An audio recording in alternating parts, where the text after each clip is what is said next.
ಈಕೆ ಉಯ್ಯಾಲೆ ಗೌರಿ ಅಥವಾ ಚೈತ್ರ ಗೌರಿ. ಉತ್ತರ ಕರ್ನಾಟಕದ ಕಡೆ ಚೈತ್ರ ಮಾಸದಲ್ಲಿ ಯುಗಾದಿಯ ನಂತರ ಬರುವ ತದಿಗೆಯಿಂದ ಅಕ್ಷಯ ತದಿಗೆಯವರೆಗಿನ ತದಿಗೆಯ ದಿನಗಳಂದು ಉಯ್ಯಾಲೆ ಗೌರಿಗೆ ಸುಂದರವಾಗಿ ಅಲಂಕಾರವನ್ನ ಮಾಡಿ ಆಕೆಯನ್ನು ಕುರಿಸಿ ಪಕ್ಕದಲ್ಲೊಂದು ಕಳಶವನ್ನ ಇಟ್ಟು ಪೂಜೆ ಮಾಡಲಾಗುತ್ತೆ. ಸಾಮಾನ್ಯವಾಗಿ ಹೊಸದಾಗಿ ಮದುವೆಯಾದ ಮದುಮಗಳು ಮದುವೆಯಾದ 1-2 ವರ್ಷಗಳ ಕಾಲ ಉಯ್ಯಾಲೆ ಗೌರಿಯ ವ್ರತವನ್ನ ಮಾಡ್ತಾರೆ.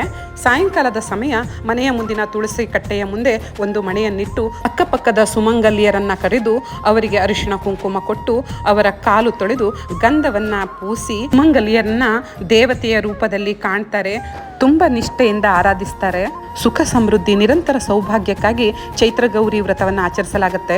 ಮಂಗಳ ದ್ರವ್ಯಗಳಿಂದ ಮುತ್ತೈದೆಯರನ್ನ ಆರಾಧಿಸಿದ ನಂತರ ಮನೆಯ ಒಳಗೆ ಅವರನ್ನ ಕರೆದು ಅರಿಶಿಣ ಕುಂಕುಮ, ಹೂವು, ಹಣ್ಣು, ಪಾನಕ, ಕೋಸಂಬರಿಗಳನ್ನೆಲ್ಲ ಕೊಡ್ತಾರೆ. ನಮ್ಮ ಪಕ್ಕದ ಮನೆಯ ದೇಸಾಯಿ ಕುಟುಂಬ ಮಕ್ಕಳಿಗೆ ಉತ್ತಮ ಸಂಸ್ಕಾರವನ್ನು ಕೊಟ್ಟು ನಮ್ಮ ಸಂಸ್ಕೃತಿಯನ್ನ ಉಳಿಸ್ತಾ ಇರೋದು ಹೆಮ್ಮೆ.